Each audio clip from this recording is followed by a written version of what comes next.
Robbimizga mana shunday chiqyapmiz. Oddiy insonga qanchalik qo'rqamiz. U ham bizga o'xshagan inson, nafas olib nafas chiqaradigan, kamchiliklar, noqisliklar bo'lgan insonga biz qanchalik itoat qilyapmiz. Nimaga Robbimizga ijobat qilmaymiz? Alloh taolo aytibdiki: "Am lahum shuraka'u shara'u lahum min din."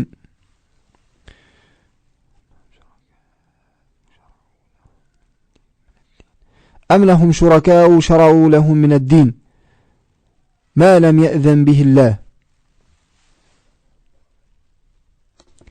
Alloh aytibdiki, balki mana bu Makka mushriklarga Alloh izn bermagan dindan mana bu ularni olihalari, shariat qilib bergan sheriklari, butlari bor deb aytibdi. Shuning uchun hozirgi kundagi butlarning turlari ko'p. Alloh subhanahu va taolo izn bermagan bu narsalarga, buyurmagan. Lekin insonlar mana shu narsani shariat qilib olgan. Mana shu narsalarni Alloh subhanahu va taologa sherik qilib olgan. Bugungi kunda butlardan bittasi vatan buti. Vatanni but qilib tutib olgan insonlar. Mana shunga sig'inadi. Qanday sig'inadi dedi? Shu vatan uchun jang qilib, shu vatan uchun o'lib ketadi. Garchi u kufr davlati bo'lsa ham.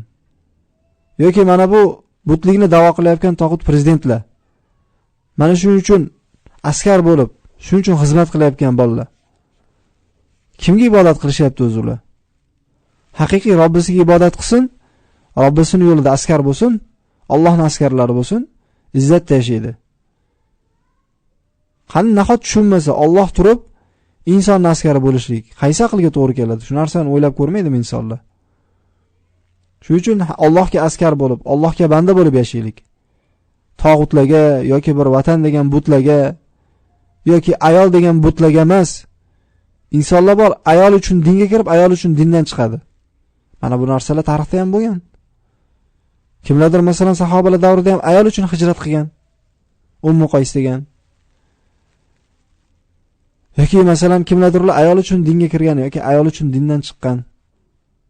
Yoki bir nasroniy ayolga uylanib dindan chiqqanlar bor.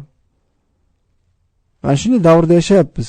Mana shu atrofdan ibrat olishimiz kerak. Qancha kishilar Alloh subhanahu va taoloning dinidan yuz o'girib ketyapti va qancha kishilar Alloh subhanahu va taoloning ne'matini tushunib dinga kiryapti.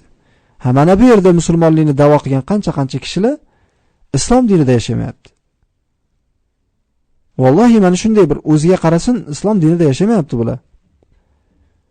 O'tirishligi o'sha kofirlarga o'xshash, ovqat yeyishligi, taomlanish kofirlarga o'xshash, bayram qilishligi kofirlarga o'xshash.